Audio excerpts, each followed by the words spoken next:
Today, joining me is a girl by the name of Tatum. She operates Urban Leaf on Wildwood Avenue, a place that I often go to. She's very interesting.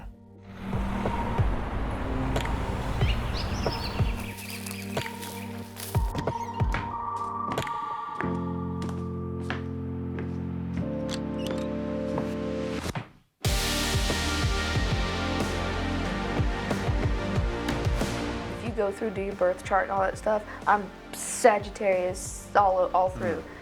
You mean the rising sign and all that? Yeah, rising, moon, and all that stuff. It's full Sagittarius. It's funny how that will correlate with personalities, isn't it? Yeah, it does. My husband and I, he's the yin to my yang. If you go through the horoscope and the birth chart and stuff, I am predominantly a fire sign. But I also have water and earth with it. My husband, he's predominantly an earth sign, and he has water and fire, but the way our percentages go, it matches up. So we're literally a yin and yang together. It's like, and he's my best friend. He's my soulmate. Where did y'all meet? We actually met on Facebook. Back in the days, there was an app called Badoo. And when it was originally created, it was a social link-up app, not for dating. It was like, hey, your friends of your friends of your friends on Facebook, they're in the area, let's connect you so you can make more friends, have a social life. So that's why I joined the app. I didn't want a relationship at the time. I just wanted friends because I had just moved back to Florida, back to Tennessee after 4 years. And so I get on it, and I'm like, okay, we'll see what's going with this. 3 days later, I match with Richard, my husband. And he was looking for the same thing, just friends. And it was funny because it was the one weekend that he was down here in Chattanooga seeing his friends, or his family, his children, because they live in Georgia. And at that time, he lived in Kentucky. So unless he had been here in Chattanooga, we would have never met each other because it goes by the radius.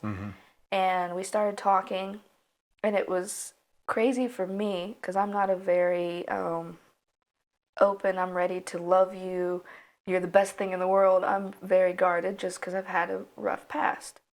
And so all of a sudden he gets sick and we couldn't meet up. And it made me feel like I was crazy because I was like, I want to make him soup. I want to take care of him. I want to help him, nurse him back to health. And then I'm having to step back and go, wait a minute, Tree, that's creepy. That's a little crazy. So for a month and a half, we talked every day for a minimum of 3 hours on FaceTime until he finally had another opportunity to come back down to Chattanooga, and we hung out. And when we went to meet, I stopped and I prayed and asked, and I was like, please, if this is real and I'm not crazy, then if he gives me a kiss, let it be where time stands still, where you have that moment that you just know. And he did, and of course my skeptic side goes, okay, that's just a coincidence. All right, fine. When we sit down and talk, if he tells me he loves me, then I'll know. And he did. And then it just went from there. We dated for 3 months. We were engaged for 3 months because we just knew he was the person I had been searching for my whole life. And we've been married for 6 years, almost 7. It'll be 7 in July. What's so special about him? He sees me for me. He loves me for me. He doesn't try to change me or tell me who I should and should not be or how I should and should not live my life. He's supportive of my ideas, my spirituality, just all around my rock. And I try my darndest to be the same for him, support him, and it just works. We have a very sarcastic, loving relationship where we pick at each other constantly, and to the outside looking in, they're like, are they okay? Are they gonna fight? And no, we're just joking. We're just messing with each other, and it just builds that bond. So he's been everything that he helped me heal. Gosh, I can't express how much he helped me heal from past trauma, past situations, past life experiences that I didn't understand how to go through. He helped walk me through that healing process to who I am today. And if he wasn't in my life, I don't know where I'd be. I don't think I'd still be on this earth if I didn't have him. Were you originally from Cleveland? Where were you? No, I was actually born in San Diego, California, and My uncle was from there. what's crazy is You probably don't know him because it's such a big town, right? Place. San Diego I was born in Santee, which is it's San Diego County, but it's a tiny little city, kind of like how Cleveland is to the little towns around. They're still Bradley County, but it's their own little. Yeah. And so, my mom had me in the middle of a desert. It was snowing, and in a jacuzzi.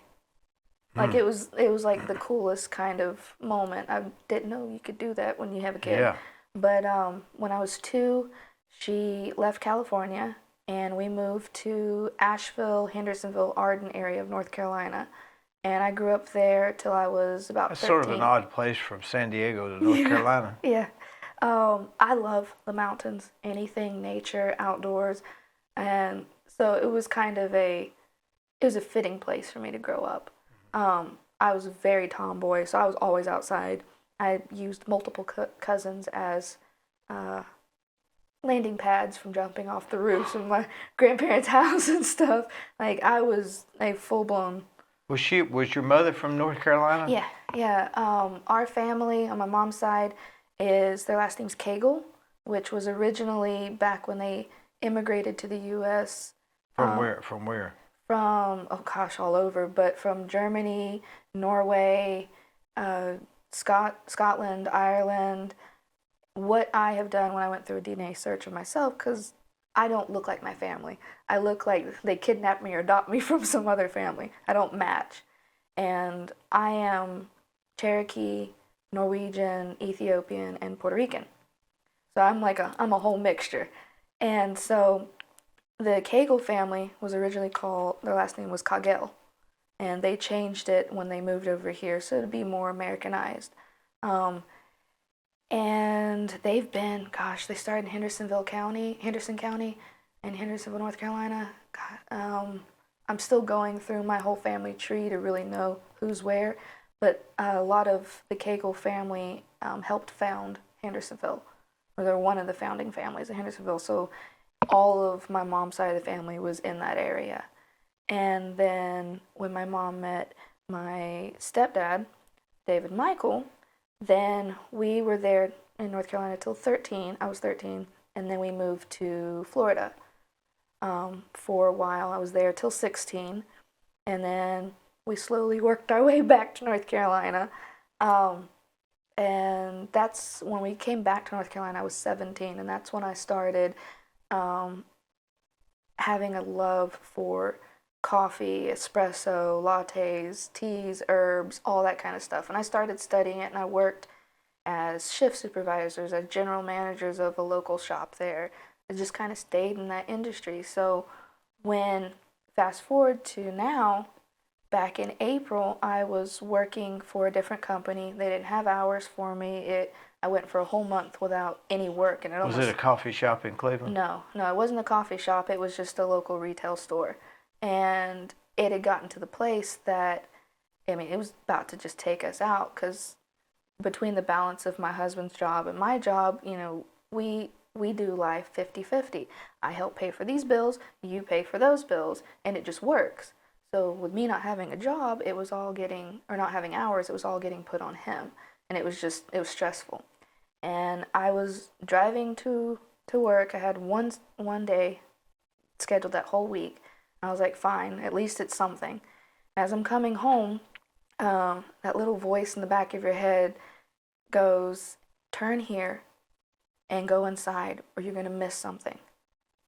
So I pulled to the right, pulled in real quick, and he was closing down shop. Because at the time, Andrew was running everything by himself. And so This is Andrew who? Andrew Richardson, he's the owner of Urban Leaf. And I came inside and I was like, hey, I know you're closing, but I'm wondering, are you hiring? He's like, do you have experience? I was like, actually, and I gave him the whole spiel about my experience. He goes, 2 weeks, I want you to start.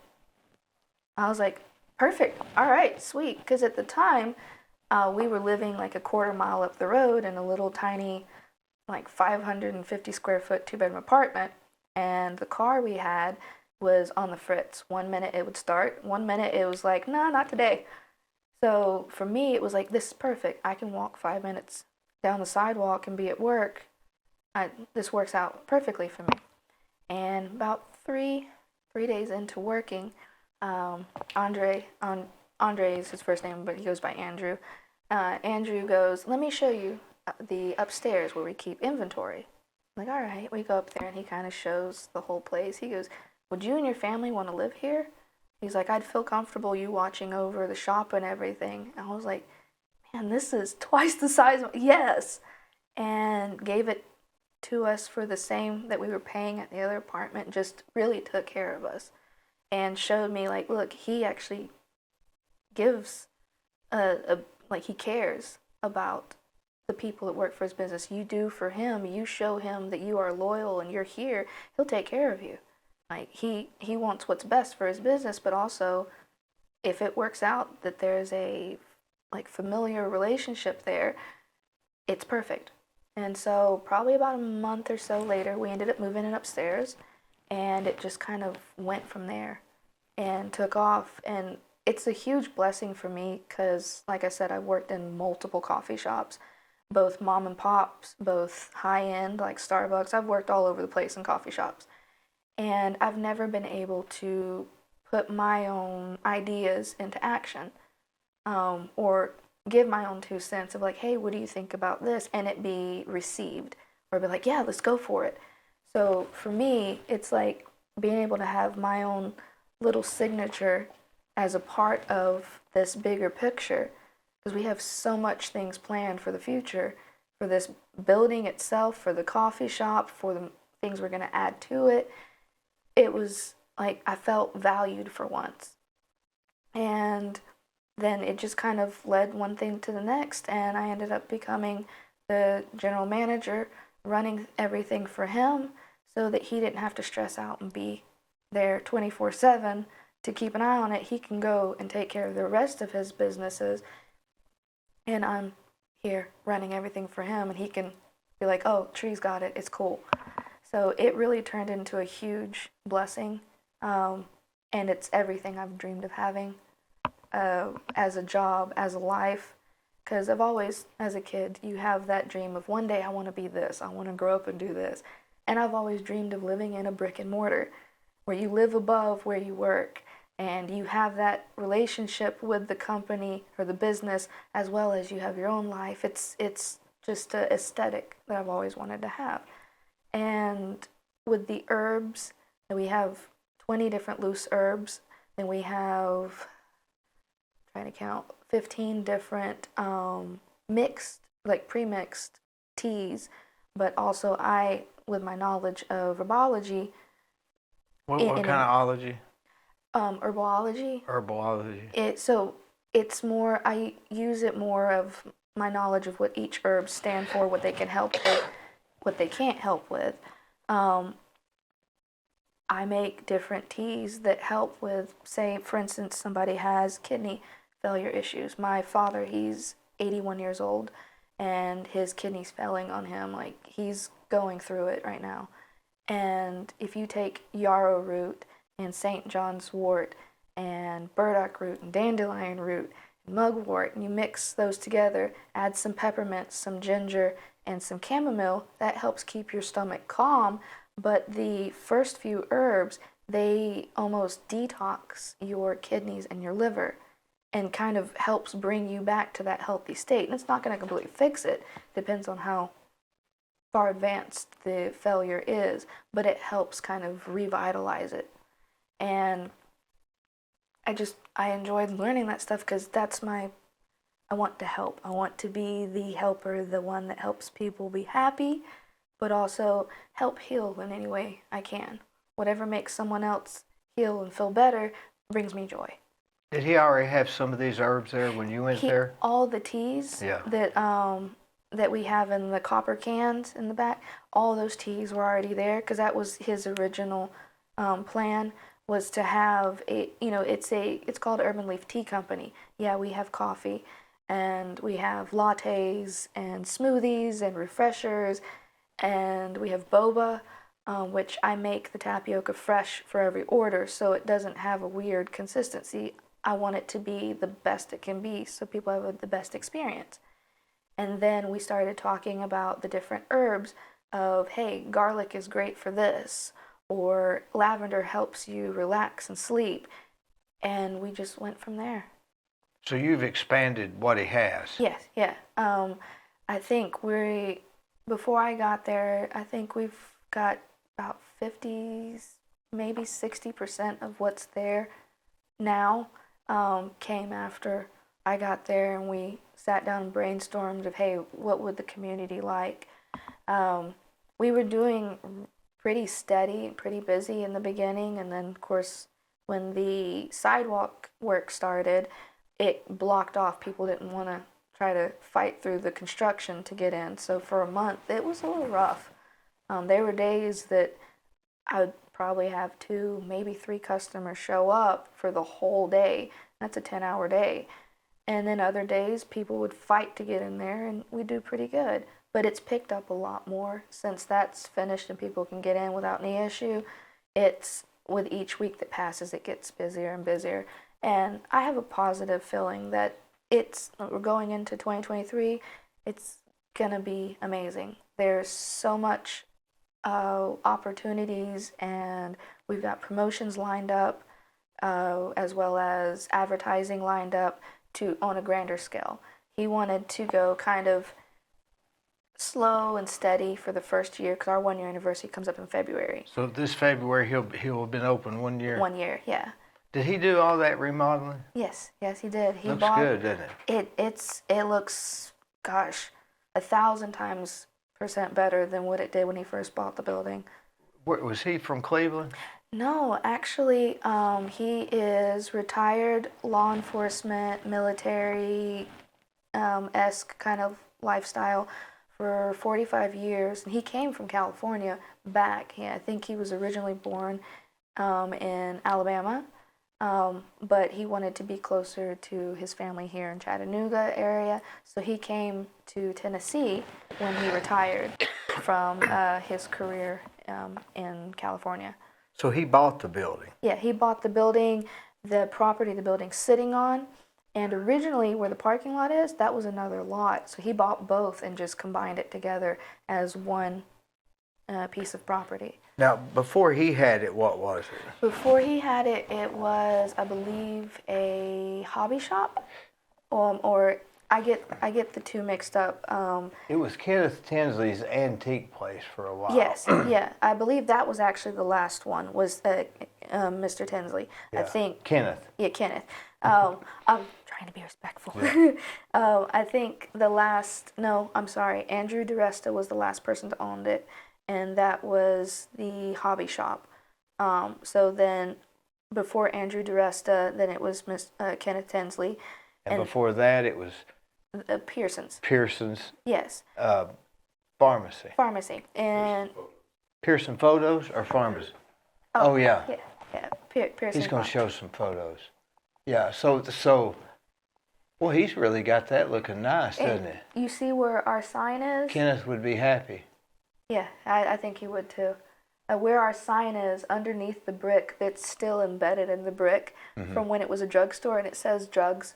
Embedded. Just drugs. Just the word drugs underneath our sign. So that's your apartment above? Yes, yeah, and that's our front porch, and you can see kind of at the back where the fence is. Yeah. That's our backyard and everything. And the door leading to nowhere, it's sealed off, but it used to be a staircase. Yeah, don't use that door, right? No. I thought about installing a fire pole that I can just slide down to work when I'm late. But then I'd still have to walk back upstairs, so it's just counterproductive. You got an inside picture of that, Gwen?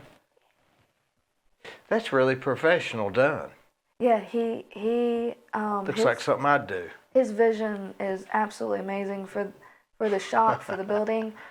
Oh, he Is wanted that to. Bob Marley in the corner? It is. It is Bob Marley. He had these paintings commissioned for the coffee shop, and he wanted to have kind of a old school like speakeasy jazz blues vibes with Late a 20s maybe or yeah something. with a New Orleans twist. Yeah. So the vibe that we've lost almost, but have kind of a modern twist to it too. So it's updated, but we've lost that history, that culture. So we wanted to bring that back.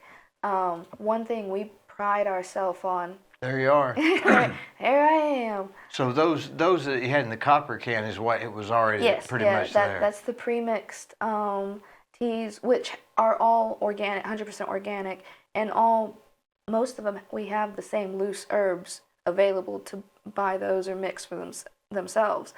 But it's just kind of an easier, hey, I want something for immune system boost, you would get the elderberry wine, which there's no wine in it. It's just called that. Yeah. If you were feeling like you were getting sick, you wanted to get rid of any crud in your chest or anything like that, like I was saying, we have the Detox, and that has cinnamon bark, dandelion root, burdock root, and peppermint and a couple others. What does the dandelion root do? Dandelion root helps with kind of removing any infections in the body and the blood. It also helps flush out your kidneys, your liver. It's more of a full body health. Dandelion root's not very tasty, is it? No, not without honey. But it tastes better than valerian root. Valerian root without honey. I take one of those when I go to bed. Those little valerian. Yeah. Boy, they make you sleep. Oh, they do. They knock you. They'll knock you out. Yeah. You know, on that bottom jar it says don't take more than 5. I could imagine taking more than 1. You'd sleep for a week.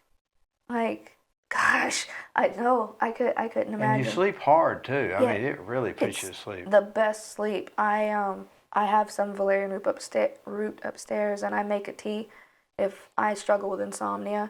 But growing up, I'd always been on 8 different medications, and once I started studying about herbs and the benefits they can have for you if you mix them with another herb, what can help, so on and so forth, I've been able to completely eliminate all my medications.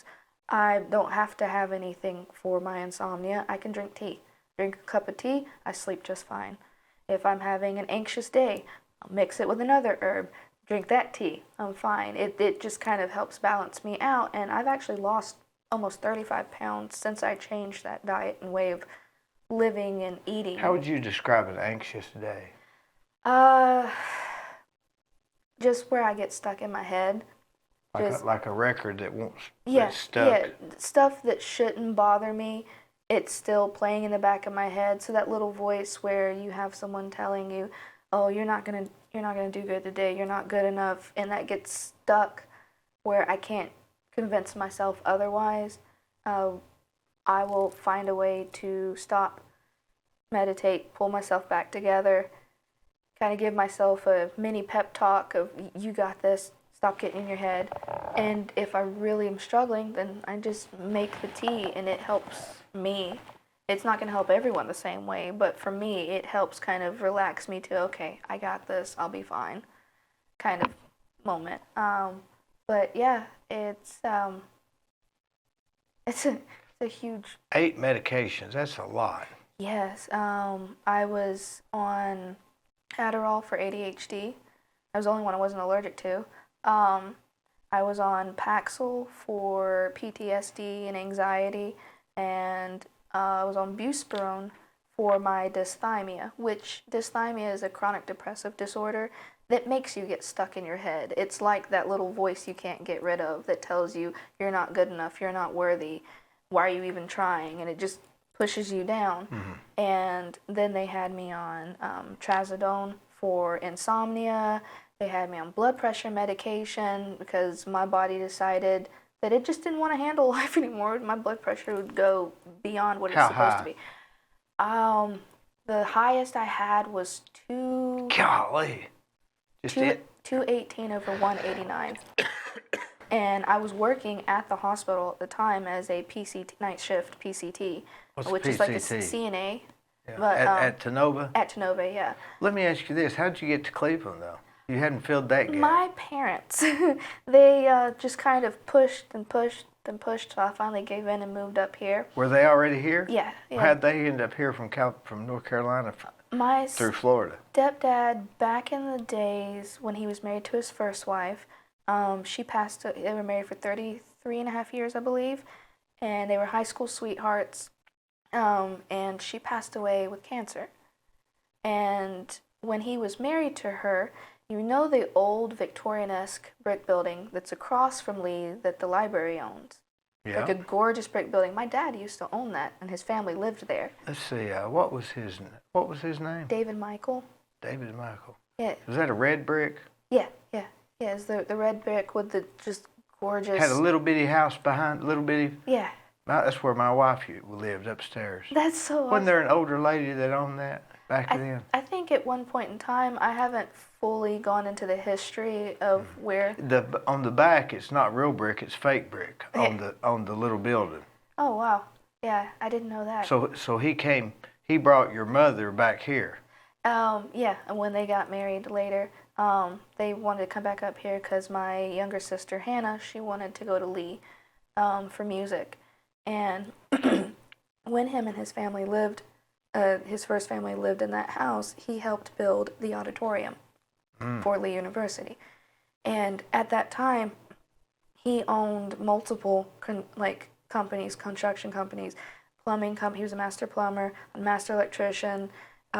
He built houses from the ground up kind of thing. And then when his wife at the time got sick, he just stopped everything for 3.5 years to take care of her and ended up, when she passed, liquidating everything he owned to pay cash for what she went through, medical, funeral, and so on and so forth, and just kind of started from scratch. When my mom met him, they he was kind of helping her in, I guess, in a therapy way, to kind of help her back on her feet. She was a single mom with 2 little girls and just kind of helping her work through that spiritually. And then they ended up falling in love. And they got married, gosh, I was 7 years old when they got married. Hannah was 3. Growing up was different for me, but it made me who I am today. And they've, gosh, yeah, almost 30 years. They've been married almost 30 years. When I turned 37 in 2 years, it'll be 30 years they've been married. It's worked out for him, hasn't it? Yeah, it's worked out. Right now, she takes care of him because he's struggling so bad with his health. He can't hardly hear anymore. He can't see. He can't really walk anymore without a struggle. The pain he goes through just absolutely rips my heart out, because it's, when you hear people saying it was a tormenting, just intense pain that you can't handle, you think they're exaggerating. But I've watched my dad have a pain fit that just, all I want to do is just take it from him. And I can't, but it's just how can I fix this for you? I want to fix you. I want to help you feel better, because I don't like anyone being in pain or struggling in any, especially someone that's my family that I love. So that right now, my mom takes care of him, gets him to all of his doctor's appointments, and my sister, she works and helps take care of my dad and home and stuff like that. So, You've got a pretty close-knit family. Yeah, it's an interesting family because my family is Messianic Jewish. Now explain that. That's Jews that believe in Jesus Christ. Yeah, is that right? Yeah, they follow the same Judaic belief, Judaism, but they also already believe that the Messiah has come, which in English is Jesus. In Hebrew, it's Yeshua. And so they call him Yeshua. How did she end up Jewish? In their bloodline, which is why my family changed their name, ancestors changed their name from Kagel to Kegel. they changed their name to Kegel to hide persecution for being Jewish. And my stepdad and his family, they hide their Jewish bloodline to not be persecuted because they lived in Taft, Alabama back in the 40s, and people there didn't really like the Judaic faith.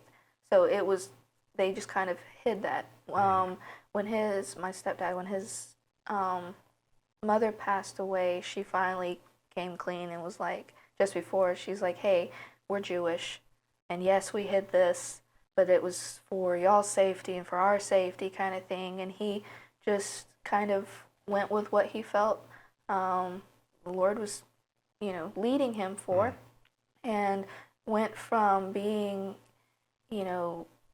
non-denominational, what do you call it, evangelist all over the world, every different denomination you could think of, I've been to them all. And growing up, and then he just felt like he was meant to step into his Judaic faith instead of going the mainstream way, and then went full messianic, like overnight. Oh, when I was 14, we had a Christmas tree. When I was 15, we had a Hanukkah tree. And have just gone from there, just hardcore into what they feel to be the closest to the real, how it's supposed to be. And do they meet anywhere in Cleveland? No, they have their own kind of thing at home, just because he's so frail. Yeah. But it's been a But while. I mean, is there a church for that religious faith in Cleveland? I believe there is. I believe there's a couple. I've never been to them because I have a different way of practicing my spirituality than they do. So once I pulled away from them and went on, had started my own family and everything, I did my own way of connecting to God. That's best for me, because I believe each person needs to build a personal relationship of their own with God, not how everyone else wants you to believe. You believe the way that best connects you. Instead of going, oh, well, they said I'm supposed to pray 10 times a day and repent every day and rededicate myself every morning just in case I did something bad in my sleep. For me, I just go by how I'm led, how I feel, my intuition, and live that way, and it's brought a lot of peace. It's worked, hasn't it, for you? It's worked perfectly for me, and it's totally different from the way my parents feel and believe, but that's fine. They have their way of having their relationship, and I have my way, and it just works. So. I wonder what led you to being on so many drugs and stuff. Because you seem very well balanced. Yeah, my balance now, I like, if you'd have talked to me probably 10, 15 years ago, I was a totally different person. My balance now has come from just focusing on, I went through a lot as a child, as an adult. I had a lot of trauma that no one should go through, which led to me having to be on certain medications to manage that depression.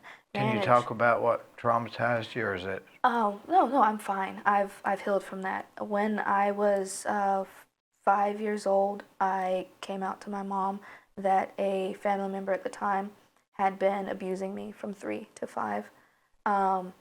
And she pulled me out of that situation. Then I had to heal from that, because it was used, when they were abusing me, it was used as a, well, I love you, right? So this is why I do it. I do this because I love you. So it totally messed with my head as a child.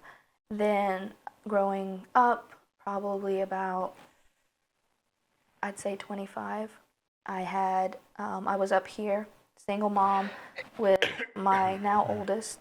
He's 11, taller than me. He's 5'2". God. Yeah, he's gonna be huge. I just need him to slow down a little bit. He's expensive clothing wise. Yeah. But wait, my parents had finally asked, because the guy I was engaged to, which is my oldest father, it just didn't work out. We were best meant to be friends and co-parents. We work great as that. Relationship-wise, just not meant for us. Two totally different personalities could not match together.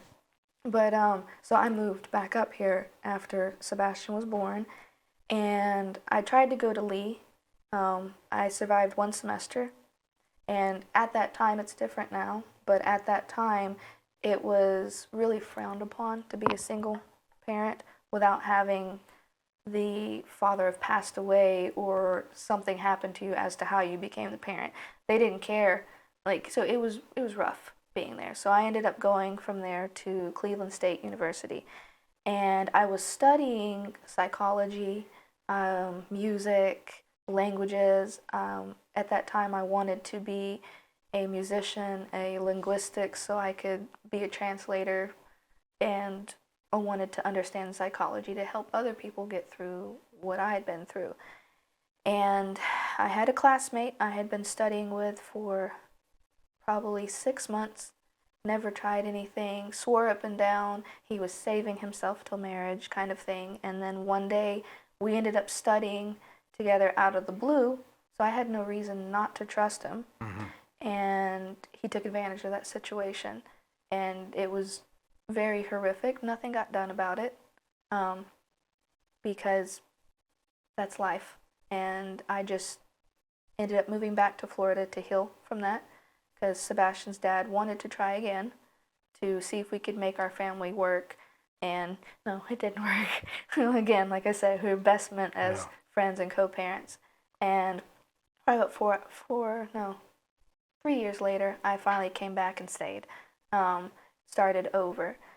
But at that time when that event happened to me, the reason I left, I was blamed. I was told it was my fault. I should have known better than to be alone with another man and so on and so forth. And I deserved it, and it tore me to pieces. Felt like nobody believed you or Yeah, something? like nobody cared. Nobody believed me. Fast forward to 2018, we had someone staying with us for 2 weeks that we had known for a year. We thought was a dear friend. We were just trying to help them as a stepping stone where they were hopping from state to state to move back to where they were going, where they came from. And one night, I worked night shift and came home. My husband had an appointment he had to go to the next morning, and we did everything married couple always does.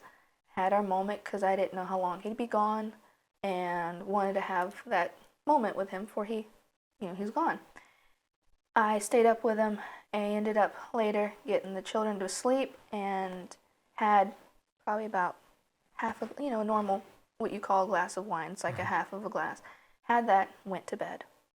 Hour, 45 minutes later, I wake up to being face first in a pillow and someone on top of me. And I pretended to stay asleep and waited till they had finished and left, and then locked the doors and called the police and all that stuff and got everything done the proper way like it was supposed to. But during that time, nobody wanted to go through with it, even though the evidence was there. It was a sensitive time in the world, so they never prosecuted, and the person got away, went on to another state, ran from it.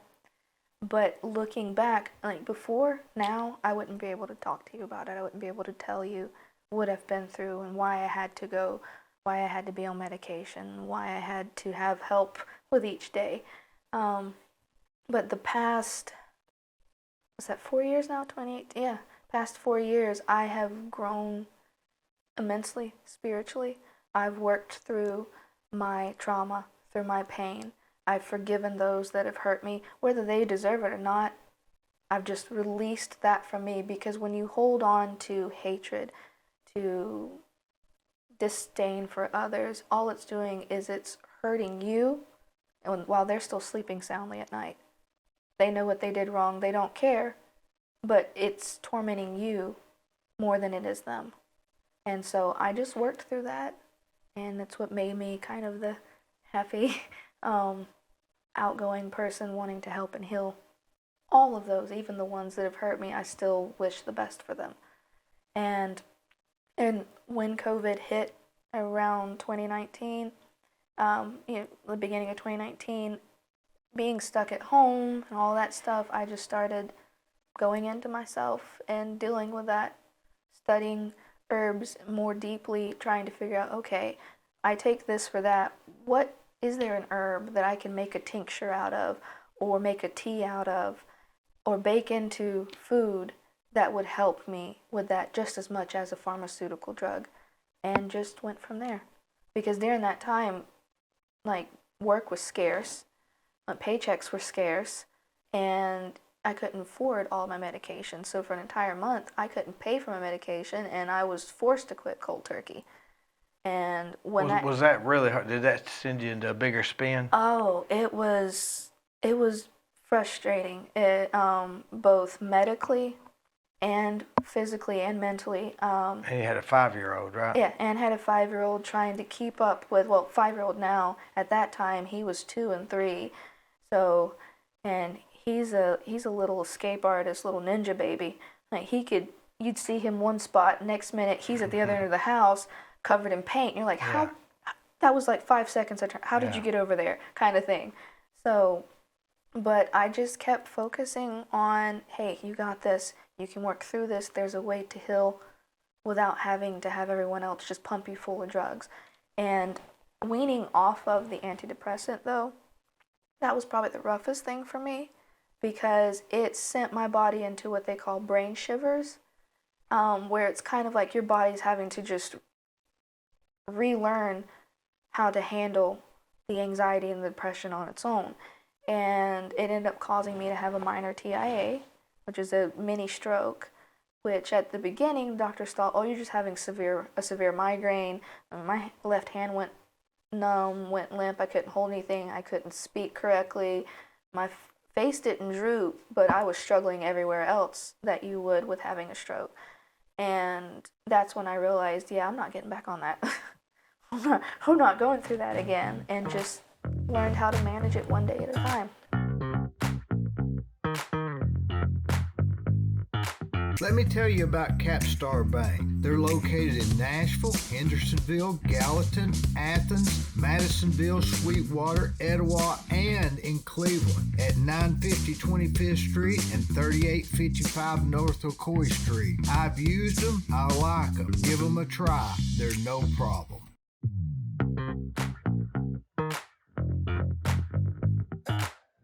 You ever talk to people about your issues and it didn't help because they wouldn't quite listen? Yeah, it helps when someone's available to listen and understand where you're coming from, or at least attempt to understand where you're coming from. I mean, I will say it is frustrating at times when people are like, "Oh yeah, I completely understand," and they've lived the perfect, pristine life where nothing bad has ever happened to them. They've gone through life the way it should be, and they're telling me, "Oh, I know what it was like to have your innocence taken from you, to have your life ripped out of your hands and no one believe you." That didn't help at all. It just made me even more frustrated or feel even worse about the situation. But I do highly recommend therapy. I mean, whether it's your closest confidant that you know will listen to you and help you work through it, or you go and pay a professional to help you talk through it. Because to me, talking through it is the best way to figure out how to heal. Because sometimes you'll end up surprising yourself and telling yourself the key to healing with just talking it out. Maybe you already know it. Yeah, you already know it. A lot of times we just want somebody to say, have validation. Talk to somebody that believes us. Yes. Not necessarily agrees with us, but believes that what we're telling them happened is true. Yeah. Yeah. And that. What I get aggravated with, if I talk to somebody about something, they'll say, "Well, what color was it?" And now we're trying to decide what color it is. Yeah. And that's not part of the story. If it was significant to the story, then I would have mentioned what color it was. Exactly. I'm only mentioning what's important. Yeah. And they'll say, well, how many were there? And I'm thinking, well, what's that got to do with the story? It's the fact of what happened to you.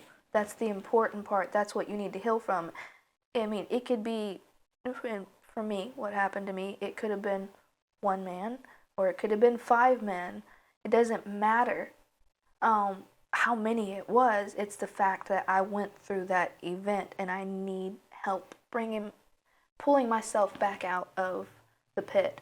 I need somebody to throw me a life vest so I don't drown in the midst of what I'm trying to deal with.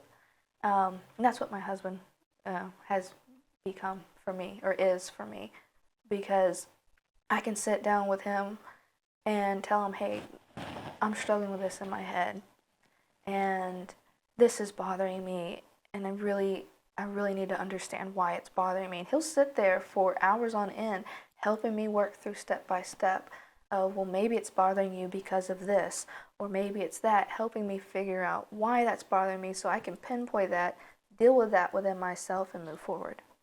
I always like communication is key in any relationship, but especially if you have... Communication is important if the other person believes you. Yes, yeah. It's rotten if they don't.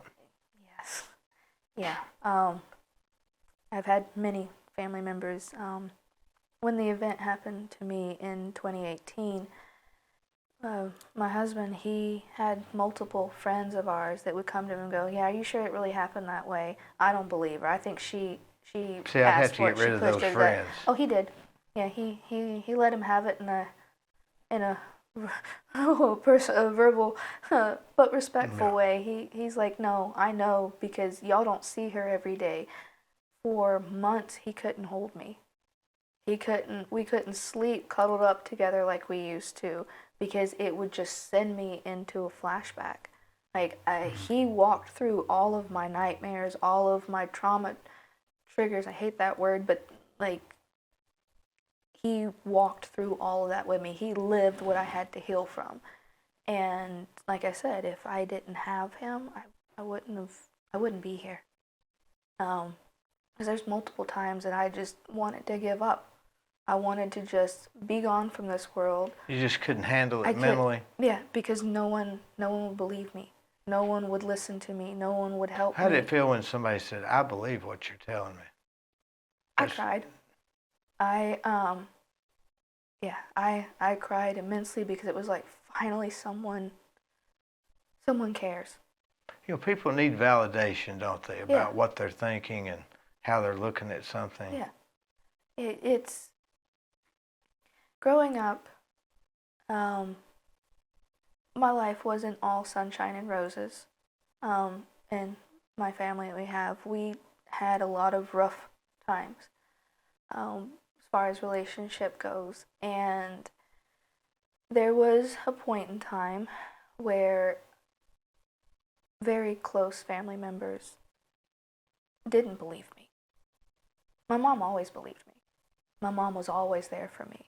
And for 4.5 years, I didn't have her, because we had a little bit of a disagreement, and my husband was standing up for me, for my rights, for my mental health. And some other family members didn't agree with that, and we had a falling out, and I didn't get to talk to my mom for 4.5 years.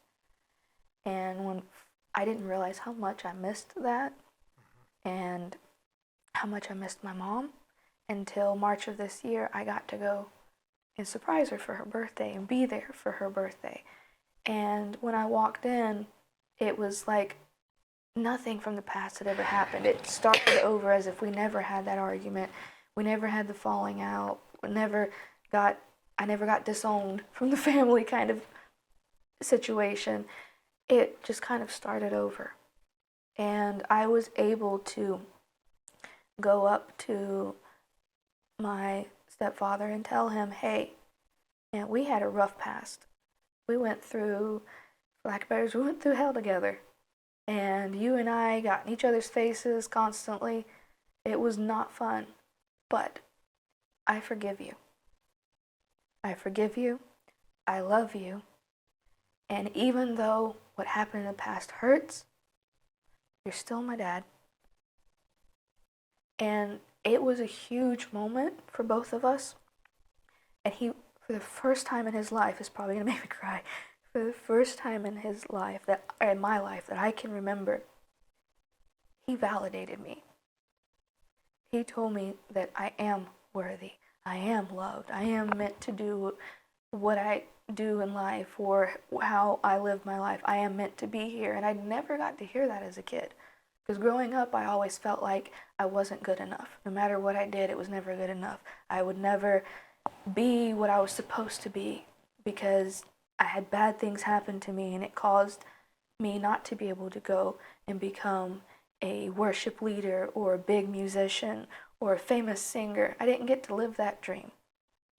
So then I tried to go do something else. I didn't get to live that dream. But it wasn't meant for me.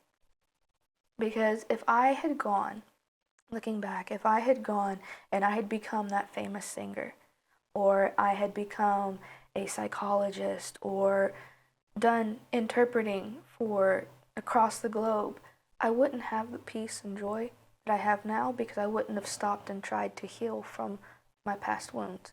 I would have just medicated, just right. pushed through, and just been this perfect societal person instead of being perfect to myself.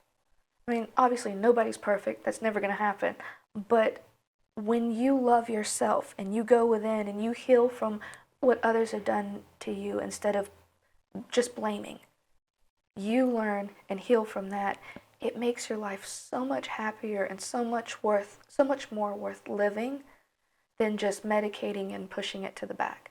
Because at some point in time, it's going to rear its ugly head and lash out, and you're going to go right down the drain instead of dealing with it and healing from it and moving forward. And that was probably the most pivotal time in my life as far as healing went, to be able to have that experience with my dad. And hence why now I try everything in my power to find a way to help him heal, at least herbal wise. And That's all you can do, isn't it? yeah, I don't feel like he has much longer.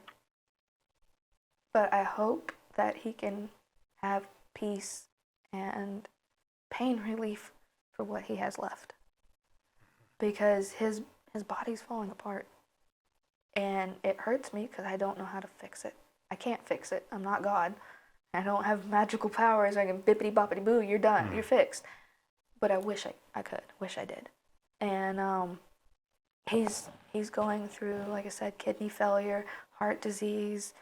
He has a degenerative disc in his neck where, like, just turning even a centimeter causes immense pain. My mom has to help him, dress, eat, dress his wounds, because just the other day he tried to open a vitamin bottle and it pinched his thumb even in the slightest, which to us would be like, ow, that hurt. But it wasn't even a blood blister. It just barely pinched his thumb. Now he has a, like, it's not boil. Well, I guess that's kind of the same thing. A blister. He has a blister that comes out about a good half inch, covering the side of his thumb. Immense pain just from him trying to open the bottle. And, yeah, I just wish I had a magic button I could push to help take that away from him. No matter what we went through in the past, I don't care anymore.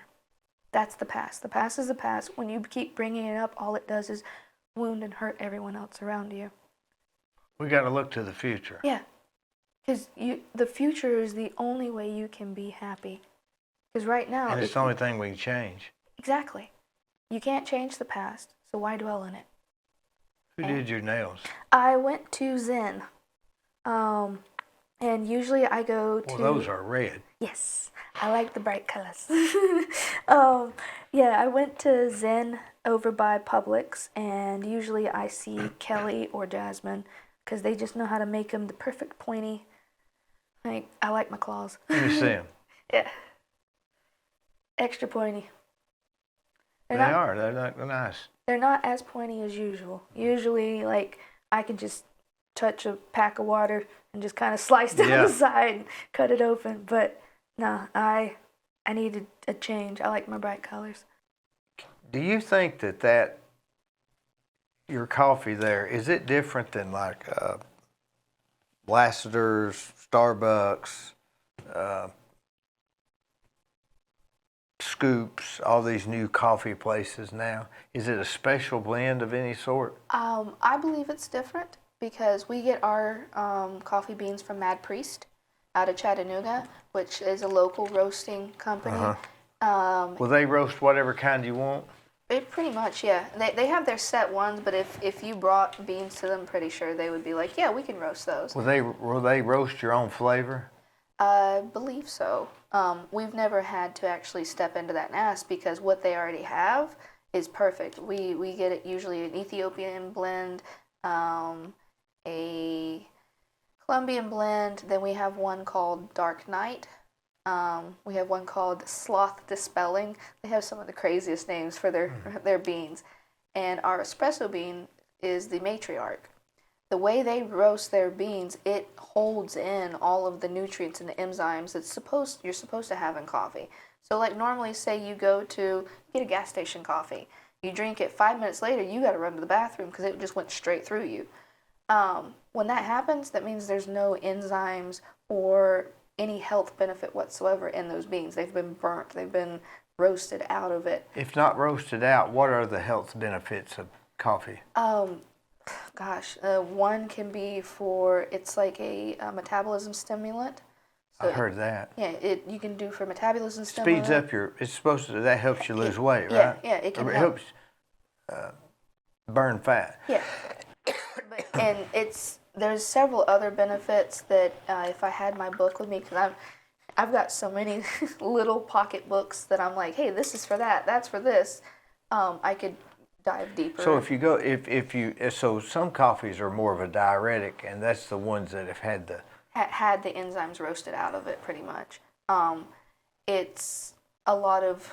So enzymes are like yogurt, right? Isn't there enzymes in yogurt? Yeah, it has kind of the same benefit. Yeah. I mean, yogurt, a lot of those will have more of a probiotic. Probiotic, that's what I was trying to think. Which is great for gut health and just all around general.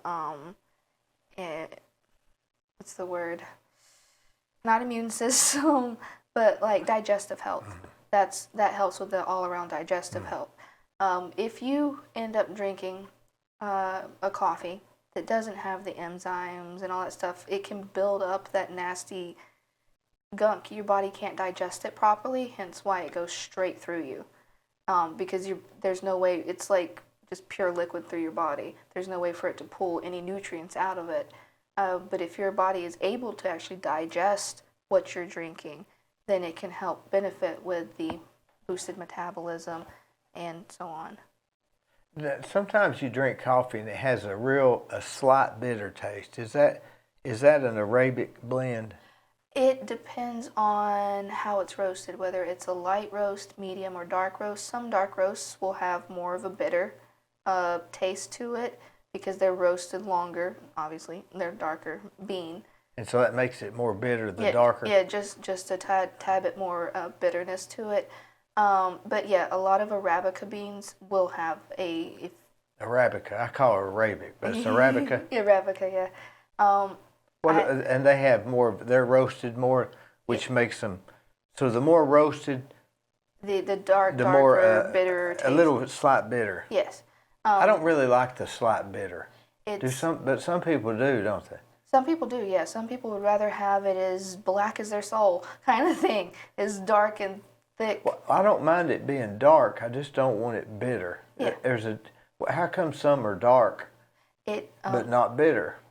That can also be, one, how it's roasted, one, how it's brewed, and two, depending on what type of bean. Because a Kona beans, you can roast them to a dark roast, and they won't have that bitter taste to them. But some Arabica beans and Colombian blends, stuff like that, can have more of Colombians, I don't much like it either. It's more of a medium roast, yeah. The light roast that we have right now, I believe that's the Sloth Dispelling. It's a very low acidic. It's still going to come out like a normal black cup of coffee where it looks dark, but it's not going to have that bitter kind of acidy feel to where a few minutes later you've got acid reflux because you drank too much. Yeah. I don't like that. Yeah, but actually, I think the beans we have right now, most of our beans are all a medium to light roast. Well, I mean, the Dark Knight is a dark roast, but it's a very mild, low acidic, no bitter taste. It has kind of a chocolatey, cherry undertones. Yeah, that sounds good. It's What do you call that? Dark Knight. Dark Knight. Yeah, it's amazing. So it's a dark. It's a dark. Yeah. It's a heavy coffee, but not. But not You with ever all put the a little extra. salt in it? I actually have. One of my favorite things to make is a dark chocolate salted caramel latte, and the matriarch, which is our espresso beans, is kind of the same, just a little bit under, but same level as the Dark Knight. And I'll put a little bit of salt from a salt packet in there, and Yeah. it livens Boy, up it the really flavor. helps, doesn't it? Yeah, it's. That's an old army. They say that's an old army trick. I did not know that. Now I've learned something new. I'll put that. You ever in. drink chickpea? I have not. How about that other stuff people drink? The Postum? No, I haven't had that. I have had mushroom coffee. Mushroom coffee is really good. It's different though. It's very earthy. If it's not made properly, I assume. But I've only had it like once. Do y'all sell pastries? I We thought do. I saw that in the picture. We Where do do. you get them? He gets them from a lot of different bakeries. They deliver them every day or what? He brings them to me. He just kind of goes around and samples little bakeries. So he'll bring them Yeah. every day? Yeah. Yeah, about every day, every other day, depending on the supply and demand. Some days, like, we can go a couple days and we barely sell many pastries. Other days, I'll sell out and then have to go and be like, hey, we need pastries in the morning. So it just kind of, depends. You're across from the Quick Quick Check, yeah. Yeah. A friend of mine owns that. Yeah, they're really awesome there. They know me by name. You know that guy I was in there with the other day? Yes. That was the owner. Oh, okay. The little That's guy. why he looked familiar. He's That's that little guy. Yeah.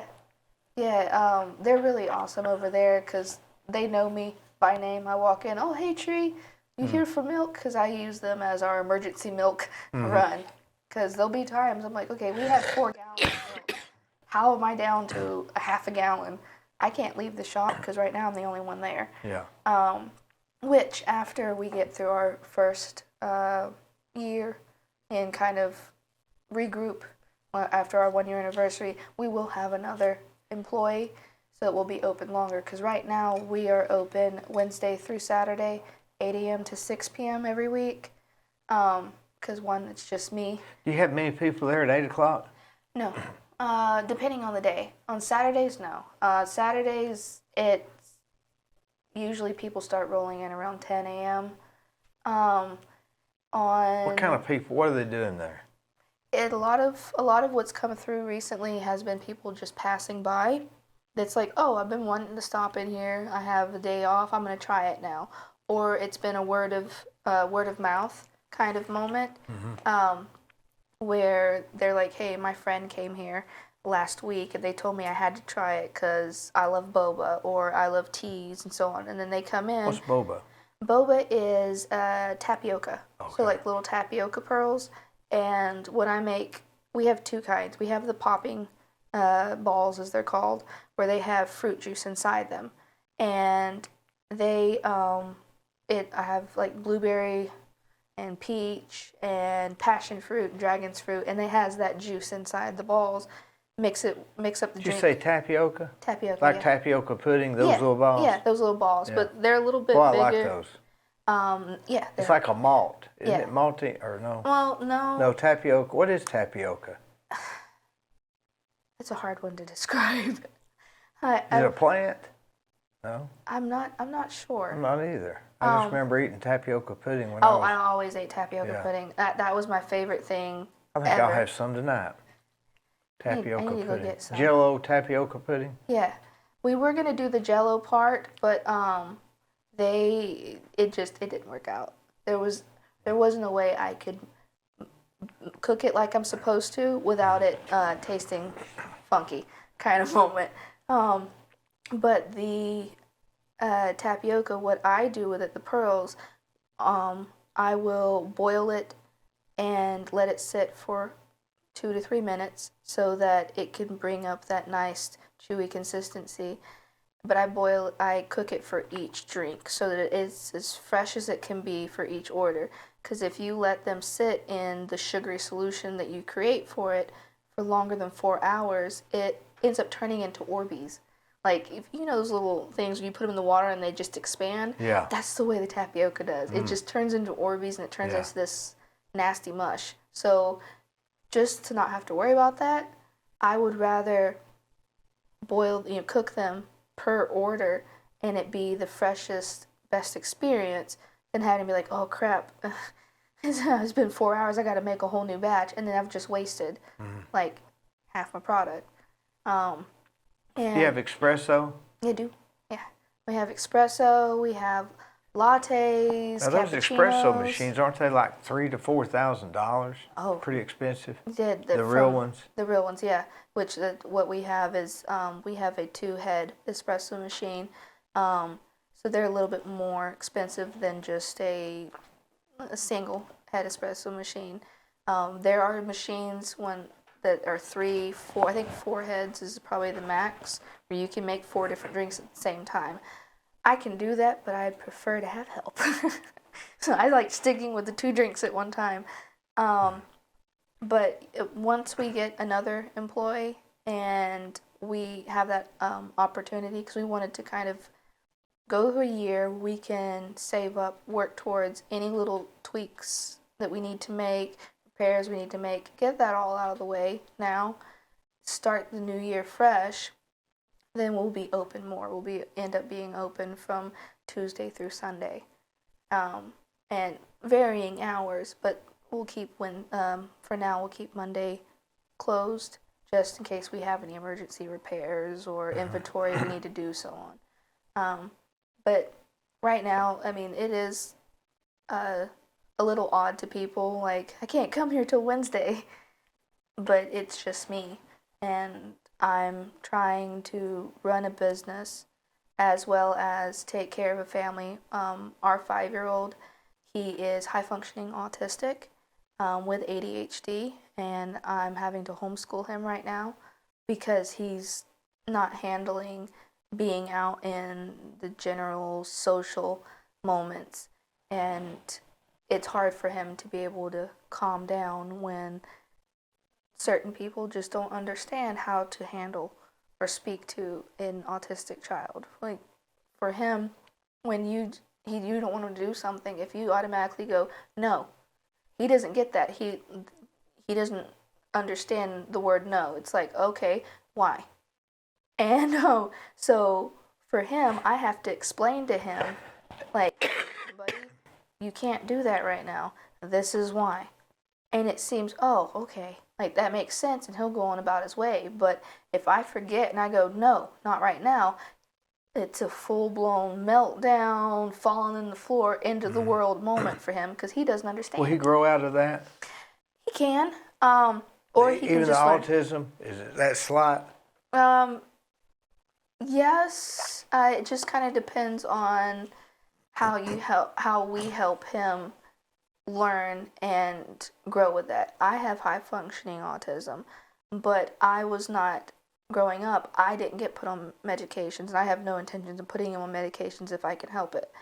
But I didn't get what's the word? I didn't get the therapy or anything like that because it wasn't really understood back then as a child. So it's just like, no, they're just crazy. Or as some people have tried to say, no, they're just demon possessed. They need deliverance or da da da. Yeah. And it's something that I literally couldn't help. But I had to just learn how to force myself to deal with it. And I'm trying a different approach for my youngest, where teaching him how to deal with it, how to live with being autistic. He's a little genius, but not stifling his creativity and not telling him, no, you can't be like that, stop talking that way, stop acting that way, people are going to think you're crazy. I'm helping him grow and learn while he goes through what he's going through. But when I say he's a little genius, he's 5 years old. He can read and write in English. He can read and write in Russian. Um, Where did you get the Russian? I speak Russian, read and write it. Now, where did you learn Russian? Well, growing up, from 7 to 16-ish, yeah, 17 to 16, around that area. My parents were missionaries. We had a mission called Mission Harvest, nonprofit organization, where we would send 40-foot containers into third world countries or countries in need with clothing, food, shoes, toys, school supplies. And by the time my stepdad got to the point that he couldn't really handle managing that, being over that because of his health and so on, we turned it over to other hands, and by that time it was going into 143 different countries. We were sending containers. So I grew up in the Russian-Ukrainian community since I was 6 years old. You mean action in the community here or in Russia? Both. The community here in Asheville, North Carolina was where we had the mission. So I grew up around that. I learned how to read and write Russian before I could even speak it. I did everything backwards. And then we would go on mission trips over to Ukraine, to Zhytomyr, Rovno, Kiev, and distribute the food and clothing and help build homes or repair homes for certain families over there.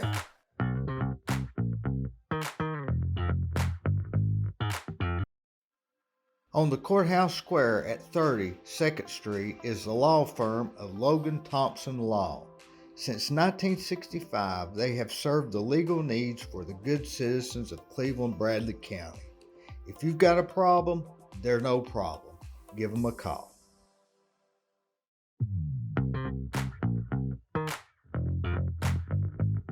Is there a lot of this controversy on Ukraine and Russia? Yes. A lot of them probably.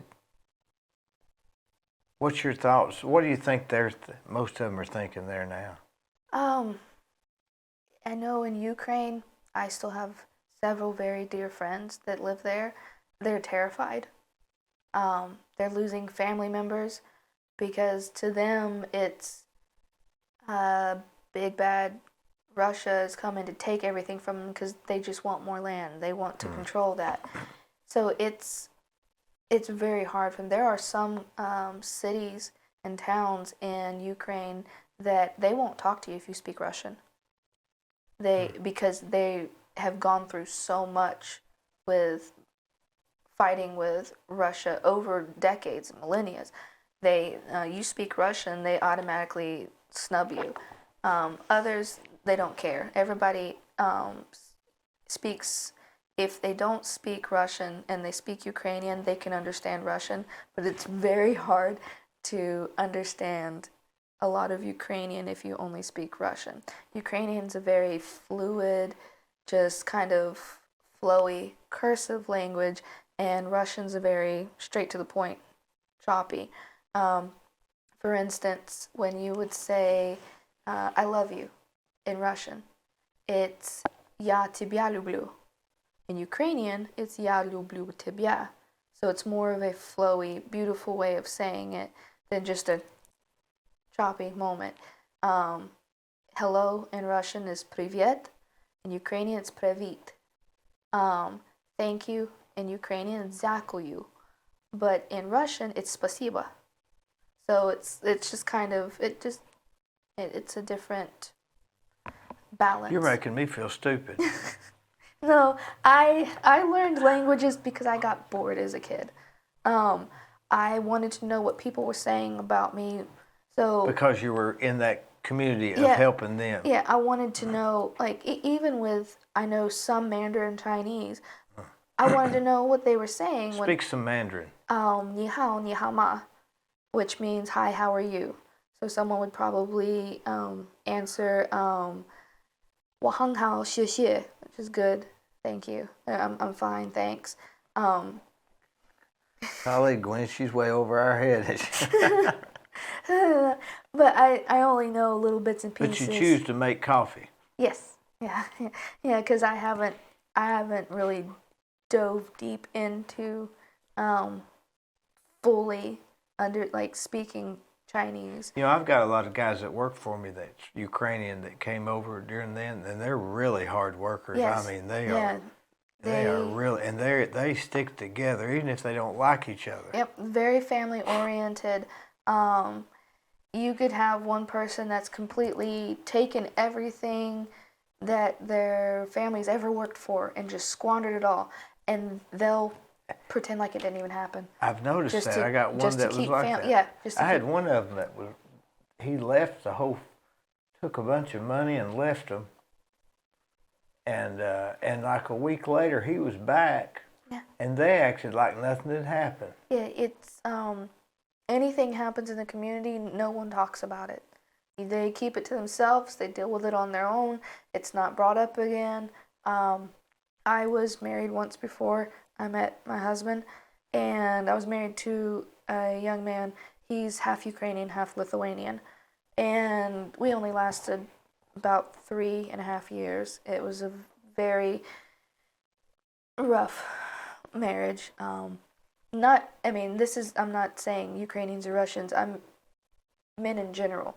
It's, he just wasn't a good fit. He was very abusive verbally, and then it turned physical just because we were too young. We were both 19, and at that time, he's an amazing husband and father to his children and his wife he has now. And his wife now, we're the closest of friends. We talk all the time.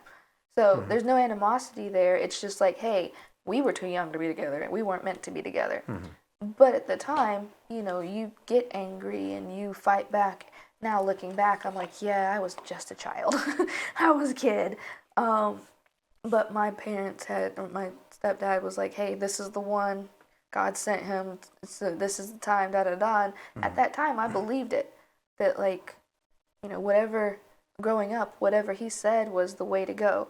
So I married my ex-husband, and yeah, it was rocky. But coming out of that, it also helped me grow and learn how to be differently for my husband now. As far as us, it being a give and take relationship, not just a give, or take. Um, it was it was interesting growing up, but yeah, that was the other way I learned Russian as well, because when we got married, my first husband and I got married, I lived with him and his family in their home for a good year before we got our own place. So they, like, family oriented, that's what they do. They whole family's in the same house until it's time for them to have their own place and their own family. What do they eat? I'm sorry? What do they eat? Oh gosh. Um, Everything. One of my favorite things to make is borscht, but I make two different kinds. There's the green borscht, it's just a light colored broth. It'll have sorrel in it. Sometimes it'll have chicken, potatoes, carrots. Just a very light. What do we call it? A light stew? Yeah, yeah. And then there's beet borscht, which is the dark red. It has beets and potatoes and carrots and onions and sorrel as well. And Never dill. thought about putting beets in with that. It's so good. They got a little sweet taste to it? Yeah, it's just the right amount of sweetness. That's not overpowering. But it makes the soup just so much better. What kind of potatoes? Any potatoes. Yeah, any potatoes. I usually use just normal. Any peas? I've never put peas in it before. But there's a Lithuanian salad that I learned how to make where it's with beets and onions. It's raw, so you don't cook it. But it's pickled beets and onions and peas are in there. And then you add mayonnaise and lemon juice and a couple other things and mix all. It's one of my favorite, like, little snack dishes. But then you can also make a holopsi, which is like almost like a crepe-like pancake kind of thing. Then you can have. Now you got me trying to remember. Do they eat a lot of cabbage? Yes. Yeah, there's a lot of cabbage, potatoes. poppy seeds, because the poppy seed rolls, that makrulette is like my favorite dessert. That and nalishniki. Nalishniki is the same kind of crepe type pancake style, but then you put a sweetened cream cheese in it and roll it up. And I'm gonna have to go home and make that. I'm getting hungry too, just thinking about Just it. thinking about it. Is Wildwood Avenue a lot more busier now that they're finishing that sidewalk, or is it? It's getting there.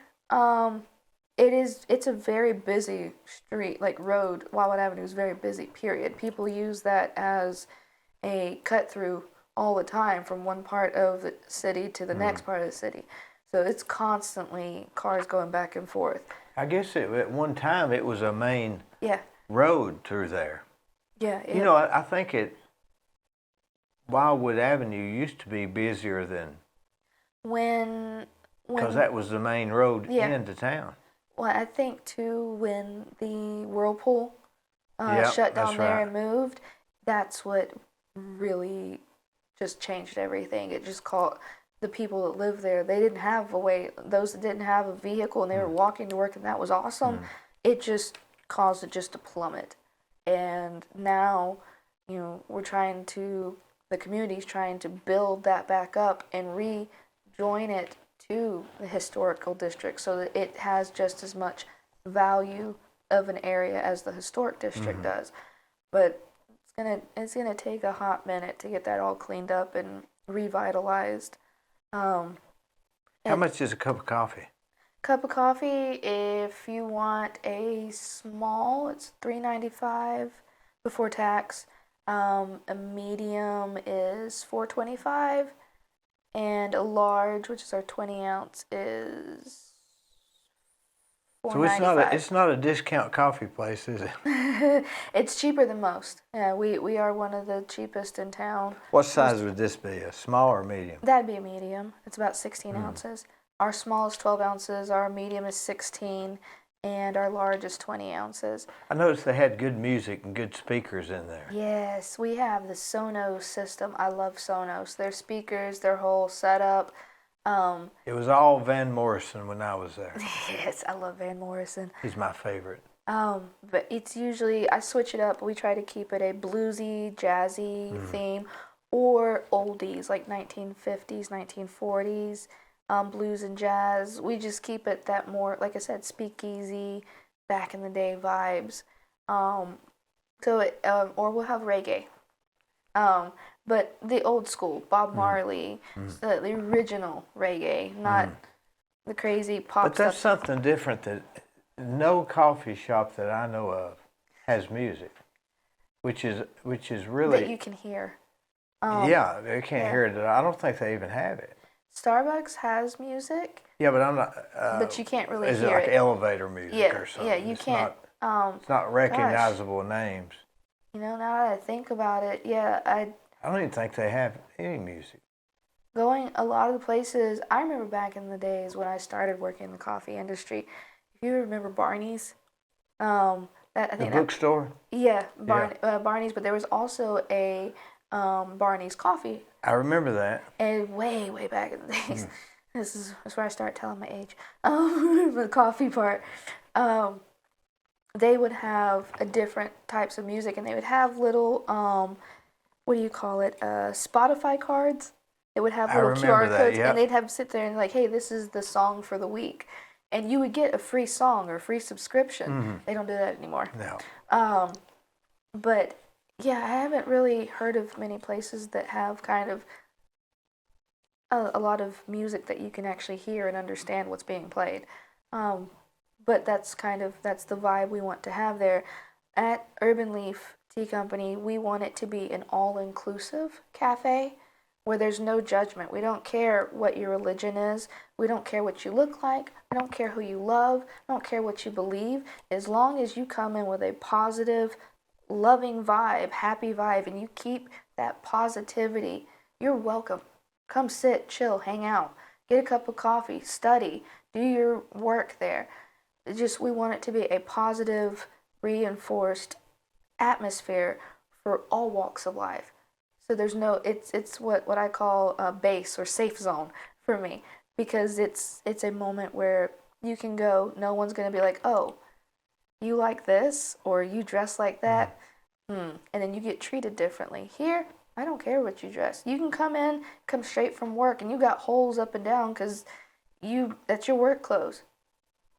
You're there for me to give you a customer experience, to build a customer relationship so that it's a place you want to come back to because you had a positive interaction, a positive moment, something to where you leave with a smile on your face. You didn't just come to get a cup of coffee because you need a cup of coffee. You came to A respite. yeah, you can just kind of, all right, reset. I feel great. All right, I can handle the rest of the day. That's the kind of vibe we want it to be, where it's the place that you just come and you reset. Your mood is 10 times better because you came and got a coffee. You woke up on the wrong side of the bed. You stopped at Urban Leaf, and I had the pleasure of making you smile. And you can enjoy the rest of your day because you have a smile. You're like, all right, yeah, that was a rough morning, but I can do this. I can get through it. That's the vibe we want to have, where it brings the community back together, where there's not that judgment and that bigotry or racism, none of that politics. I don't care.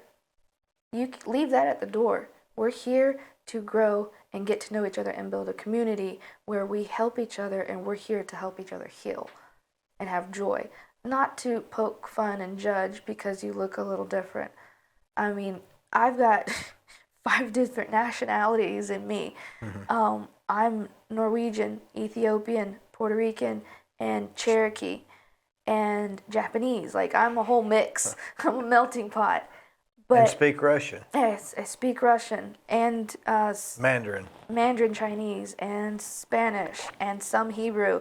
I got bored a lot as a kid. And Gabriel, the little 5-year-old, he's about 50% on Mandarin Chinese, 50% on Russian, which he taught himself. I was working at the hospital when he learned these. He found on YouTube, because he would watch the alphabet and numbers and colors and all that stuff on repeat. He found on YouTube the alphabet and everything in Russian, in Mandarin Chinese, and started watching those in Spanish and memorizing it. He can count from 1 to 100. He knows his entire color table. And he's how old? 5. 5. He'll be 6 in May. Golly, that's playing with Hot Wheels, I guess. Yeah, I was picking on my cousins and getting stuck in trees. I was a wild one as a kid. Let me ask you this. Does your birth certificate say your first name's Tree? No, it says Triana. Triana. Spell that. Triana. But it's actually Spanish from Spain. There's a resort town in Sevilla, Spain called Triana. Triana is also the surname originally, from what I've gone back trying to just kind of figure out where it came from, was the surname of the cabin boy that sailed with Christopher Columbus around the world. So Triana? Yeah, Triana. And my mom, she didn't know that. She was just driving in the mountains of California, mixing words together. All right, Anna, Brianna, Adriana, Ariana, Triana. Ooh, I like that. And just stuck with it. And my biological father, he passed away when I was 16. But when he found out my mom named me Triana, he goes, oh, thank you so much for giving her a Spanish name. She goes, I didn't even know what it meant. But it means pure and gracious. My middle name is Alexius, which is also spelled in the masculine form. Alexis is usually spelled Alexis, or some form of that. For me, it's Alexius, which is the masculine spelling of it. So I have a surname and a masculine first name, and then a masculine middle name. And at the time, Triana Alexis Tatum. When you sign your name, do you sign it Tree? It usually looks like a scribble. It's all kind of run together. So when did you inherit the name Tree? My papa, he used to call me Princess Little Tree. And my papaw was, I mean, I wear his ring every day since he passed. He was my father figure than anyone else that's been in my life. He was my rock. I was his favorite, and any cousins listening, it's true. I was Papaw's favorite. I could almost inevitably do no wrong. I would go over there. I would sit with him. We'd watch all the oldie shows together. He'd go to the casinos in Cherokee. I'd sit in the truck and wait for him. Like, he was my best friend. I probably sat with him At the casino. They wouldn't let me in. I was too small. But I waited outside for him to win. And he would always call me Princess Little Tree, or he'd call me Little Tree. Never ever called me Triana. He'd always call me Tree. And it just stuck because, one, it's an oxymoron. I'm 4'11", so I'm a tiny little tree. But I'm a bonsai tree. That's what I tell everybody. Yeah. You're tall for a bonsai tree. Yeah. Well, there are some. They're hundreds of years old by the time you get into that. But there are some that you can get pretty big. But yeah. So when I was a bartender back in my early 20s, I went by bonsai. Because they would pick on me. They're like, "You're so short for a tree." And I was like, "Yeah, like a bonsai tree." So when we have our patrons come in and they get a little inebriated, they go, "Bonsai!" Yeah. But you could only see me from my shoulders up because I was too short to be behind the bar. So you just see this head floating while I make drinks and hand them out. But are you what they call a barista? Yes, I'm a primo barista. I actually went to a 3-week course. Words are hard. Yeah, I went to a 3-week course for being a barista to learn how to make the proper cappuccino, the proper latte.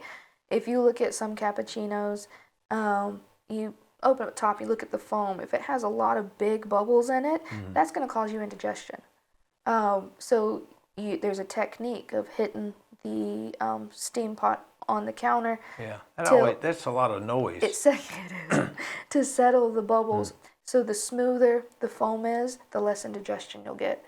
Because you're putting air bubbles into your body. So obviously you're going to get that type of indigestion. So I learned when I worked for Drinking Beans Coffee House, which doesn't exist anymore. This was back in 2005, 2006. I was a general manager for 2.5 years for that coffee shop. And the owner, sent me to the 3-week course to help me be on the same level he was, so that when he had to go out of town, he had a business in California, he had a construction business, he could leave the shop to me. I'd handle everything, make the schedule, pay the employees, do the inventory, so on and so forth. He didn't have to worry about anything. So that's where I learned most of my coffee espresso skills, was from there. And then just kind of went from there. Just studying what I could. YouTube's an amazing friend to learn how to make certain drinks and different types of espresso drinks, as far as like a campana, that is shots of espresso with a little bit of whipped cream. Or you have a macchiato. Macchiato is you have the steamed milk, you fill it up 3/4 of the way, or you can fill it up you filled up more than that. You leave about probably an inch at the top, and then you pour the espresso in through the top. So it's an upside down latte. And we have the caramel macchiato where you have the drizzle that goes on there as well. But yeah, I just kind of learned the different techniques for that and ran with it because I love being artistic and creative. So it was kind of like, oh, look, I can make this the best way in my mind. I became a coffee connoisseur because if somebody made my cappuccino the wrong way, I wouldn't drink it because I knew I was going to be sick the rest of the day. They'd get so frustrated with me. At one place I went, this is my early to mid 20s, and she's like, I don't know how to make a cappuccino. I'm going to try. And I was walking her through it. And I was like, do you mind if I show you? I was like, I know you're not used to having a customer here. I was like, let me just show you. And I walked back there and showed her how to make it. Yeah. I was like, that's how you make cappuccino. That's not a cappuccino because it was mostly just liquid. Like a Yeah. latte, Yeah. latte doesn't have foam. It might have a little bit on top, but it's not mostly foam. A cappuccino is, Mostly foam. yeah, it's about half foam, half liquid. So that's what balances it out. We don't have Turkish coffee, but I have made it before. So those, it's little bitty, you'll see it like on TV, it's a little bitty short cup, and you're like, that's not enough coffee. That has enough caffeine in it as if you drink 3 cups of regular coffee. That little bitty thing could put you on a whole nother speed. Boy, it will. It will. Yeah, That cap. wires you up. Yeah. And it has so much sugar in it, you could stand your spoon up in it. So trying to avoid that one because I don't want to have to. Whew, that's a lot. What do you see the future? Do you see you staying here at that place, or Oh, yes. opening up another one, or what? I plan on being a part of Urban Leaf for eons to come. I don't have any I don't have any desire to move on. I've found my niche. I am You like Cleveland? yeah. Yeah, it's growing on me. I mean, like I said, I've been through a rough past of just judgment, prejudice, stuff like that. But it's growing on me. I like Cleveland as far as the coffee industry goes, like where I work, because Andrew is family to me. Like it's like having another father. He calls me kid. He goes, "There you go, kid. You got this." It's like working with someone that appreciates you, he sees me. When I give him an idea, hey, what do you think about this? I mean, I think it would work if we did it. He goes, well, let's try it out. If it doesn't work, it doesn't work. Like, he values my opinion. He respects me as his employee, as his friend, as an adopted family kind of vibe. It's very close knit, and we have big plans for the future. We look forward to one day opening a second location. In Cleveland or somewhere else? It depends on wherever the universe leads us, kind of thing. When it's time, it'll happen. But we do look forward to, at some point, having a stage in there to where we can have live music. We can have poetry slams or comedy nights. Just kind of bringing back that speakeasy, old school chill vibe.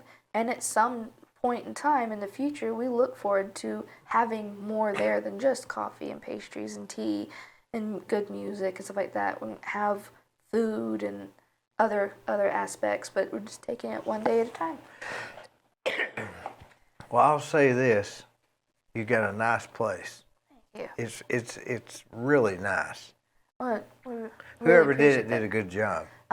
Yes, Andrew did an amazing job. From what it was when he bought the whole property and everything, I believe back in 2018, it's totally different. Like, he had to gut that place from top to bottom and redo everything. Like, the upstairs is like something out of... Is it pretty nice upstairs? Oh, I love it. It's all hardwood floors. It has all of the... Is it two bedrooms? 2 bedroom, yeah. It's 2 bedroom. Nice kitchen. Huge kitchen. Like for me, it's huge kitchen. It's all open floor plan in the middle. So when you come into the kitchen, and then the dining room area is right there, which opens straight into there's the living room, and then my husband's office is back in the corner towards the front of the building because he works from home. He's an architectural drafter. Who does he draft for? He drafts for Coast to Coast Surveys. So he draws blueprints and. Where are they out of? I believe out of Chattanooga. Yeah, out of Chattanooga. That's actually the funny thing. When we first started dating, I had no idea that he had applied to Coast. He had no idea that I worked there. I was an IT specialist at the time for the company. And I was there for 3.5 years and then had to just part ways. Having a new baby, it was just a whole lot of other stuff happened that's the past. And I ended up parting ways, but he's been there for 6 years now, a little over 6 years. and he draws and their blueprints and stuff for the projects they do, which makes it awesome. With I work downstairs, so I literally get up in the morning, go downstairs, open the shop, do everything there. He's upstairs working, and Gabriel can be homeschooled. So one of us is always home with him, teaching him, helping him with everything. So it makes it really awesome because we only have one vehicle right now. So that would be, and our oldest, he goes to Lake Forest Elementary. So I take him to school. That's close. Lake Forest Middle, I'm sorry, not elementary. Sorry, Sebastian. Yeah. He's 11. He goes to Lake Forest Middle School. So I'll take him to school in the morning, and I get back with 30 minutes before I have to open, which I usually, I set up whatever I can the night before. So I literally just go step by step putting it all together. Probably you could open at 9 o'clock and be fine. Yeah. Probably. Yeah. Originally, we were 9 to 5. That's why right now, before we changed our time, our hours and stuff, the guy that did our window decals and stuff, we'd originally told him 9 to 5. And then we let him know that, hey, it's 8 to 6, but it just kind of miscommunication. So it says 8 to 5 on the door now. But it's 8 to 6, Wednesday through Saturday. But we haven't changed it because once we get another employee, then it will be Tuesday through Sunday. Yeah. Variation, because it'll be Tuesday through Friday, 8 to 6. Saturdays will be probably 10 to 4, 10 to 5, because after 4 on Saturdays, it's a hit or miss if people come in, because they're doing they're going home, they're ready to start whatever they're doing for that day. And then Sundays will be open 8 to 3, so that church people, the church crew, can come through, get their coffee on the way to church, and then they can come through, get their coffee and stuff after church. So it kind of gives that window of them getting coffee and teas and stuff before they go to church, and then having the rest of the day. But we'll keep Mondays closed for now, just because in case we have any emergency repairs, or we need, like I said, we need to do inventory. It'd be closed one day. Yeah. And Monday seems to be kind of the deadest time anyway. Just even, we're not open right now, but just I've sat upstairs watching to see, hey, does anybody ever try to come and see if we're open?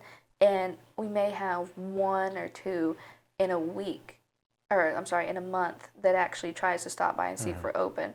But usually, like today was the first time I've had someone try to stop by and see if we're open on a Sunday. But since April, I've never had anyone stop by and see if we're open on a Sunday. Maybe because they're getting the road fixed, or they're out of the way. They have one last thing to do. And it's the asphalt part, where they have to fix a couple potholes right in front of the building, and then that the separation between the curb to the asphalt. Yeah, so they still have that left to do, and then put dirt and grass in the part of the sidewalk where the mailboxes are now.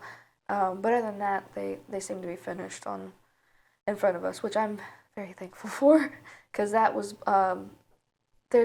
I think it's about 15 feet past our property line, headed towards Edmund Street.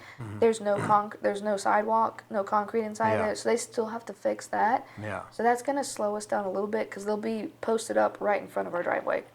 That's the hardest part right there, is they block off our driveway, no one can get in. But, it's one day at a time, one step at a time, getting through that. But it's picking up, and I have a huge boost of confidence for 2023. Everyone will know about Urban Leaf Tea Company. We got to make it happen, don't we? Yeah. We're working on doing flyers where we'll do a mail out so that people know where we are. Because a lot of people I've told about, they're like, hey, where do you work? What do you do? And I tell them, oh, where's that? And as soon as I explain to them the location, they're like, oh, that's that big brick building. It used to say drugs on the side of it. And I was like, yeah, that's hidden under the Just sign. tell them it's where Kenneth Tinsley used to be. Yeah. A lot of people around here would understand that, or they would understand, because when it was originally built in the 1930s, and that was when it was first the Pearsons. They had the Pearsons drugstore. And then around 1950s, 60s-ish, Miss Wells took over running it, and it was more of a not normal pharmaceutical, like, big pharma drugs. It was more kind of the way we do our medicinals. It was more of a um, metaphysical kind of herbal. Holistic. Yeah, holistic. That's the word I was looking for. More of a holistic type of pharmacy. Then it went from her to Kenneth Tinsley when it was the antique shop kind of thing, and then to Andrew DiResta when it was a little hobby shop. And then now Andrew... Urban Leaf. Yes, it's Andrew Richardson and Urban Leaf. Well, when you walked up and Andrew said, come by in 2 weeks, he got lucky. I feel like I got lucky, just because like I said, as a kid growing up, I've always wanted to live in that old school fairy tale style where you live above the place you run and you do what you love. And I love all things about natural remedies and herbs and organic coffees, anything that helps boost your body without having to go and be hooked up to a machine or take 8 different pills like I used to, just to keep my body stable. I've always wanted to have that type of lifestyle, and now I have it. I am very, very appreciative. Andrew has done so much for me and my family. I've never felt so much support and love from someone that's not my blood. That where we're struggling with something, or we got sick and I'm like, I'm sorry. He's like, it's okay, kid. Take your time. Get better. Rest up. We'll tackle this next week. It's like, it's a family-based relationship that I absolutely cherish, and I look forward to being there as long as possible. Shout out to Andrew. Yeah, he's the best. I'm very, very appreciative of him. Well, I wish you luck. Thank and you. I got a good feeling that if you can make a coffee shop go on Inman, on Wildwood, you're going to do it. Oh, I believe that Urban Leaf Tea Company will be the reason that Wildwood is busier and starts coming more back to life like it used to back in the days. That's what my dream is that we will help that community grow. We'll help that community come back to life and want to be that beautiful area it used to be before everything kind of fell apart. And now you can say you've been on the discussion. I am honored, and I really appreciate this opportunity. Thanks for coming.